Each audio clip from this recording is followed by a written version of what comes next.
Hi, I'm Kelsey Mays for Cars.com. Perhaps the best Cadillac to vault General Motors into the 21st century has been the CTS, which grew from a small sports sedan in the early 2000s to a mid-sized luxury car that kind of competed in BMW 5 Series and Mercedes E-Class territory with the most recent generation. Now we have a completely redesigned, all-new CTS that really squarely moves the nameplate into those competitive sets, and we're at the 2013 New York International Auto Show to take a closer look. Now this is probably the most direct interpretation we've seen yet of Cadillac's CL concept convertible unveiled back in 2011. You've got LEDs that run all the way down the front corners of the car here, very aggressive, much like the LEDs on that CL. You get around back and the rear end kind of balloons out. The taillights sit a little bit below the trunk lid. Looks a little bit like the XTS, maybe not the most compelling angle to view the new CTS sedan from. Overall wheelbase, though, is up about 1 inch, and overall length is up about 5 inches versus the previous sedan. But GM's been on a Jared Fogle diet, which means it's been walking a lot and eating lots of Subway sandwiches.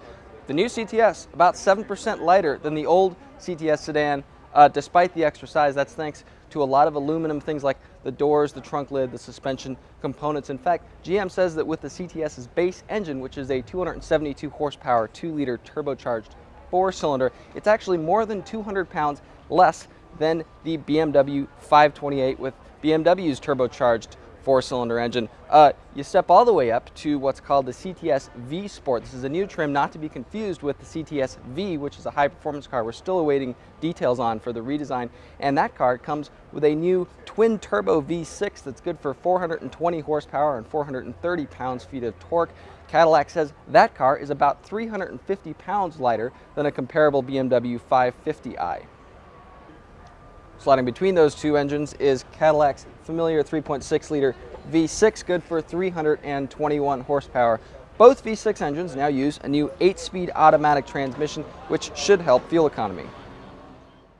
Now, the last CTS was one of the first Cadillacs to embody the whole cut-and-sewn dashboard routine where they'd put stitching along the dashboard. The new CTS takes that to another degree. It's along the dash, it's along the upper doors, it's even along the steering wheel hub, which is a very premium feel you don't usually get until you get up to upper echelon kind of luxury flagship cars. There's even stitching along the cup holder covers here, which if you do this, they actually motor forward and back automatically, because you really needed that. Some drivers may find that there's a lot of space issues here, though.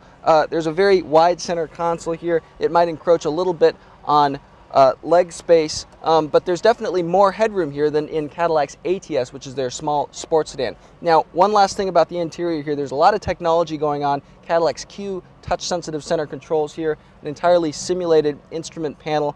Cadillac does say that all the metal, all the carbon fiber, all the wood trim inside the new CTS is real, it's not fake, and dealers can swap in new materials if you like. In fact, there are up to 8 different themes that can go on inside this car. The back seat has more room than in the last CTS, but an interesting seat cushion angle here. It kind of elevates your knees a little bit, and headroom not really great if you sit up. Some amenities here, as you'd expect in kind of a mid-sized luxury car. You get things back here like your own climate zone. There's heated rear seats for the outboard positions. There's side window sunshades and a rear sunshade. One kind of nice thing, the CTS does have a folding back seat. Nice, considering that some competitors don't include this provision.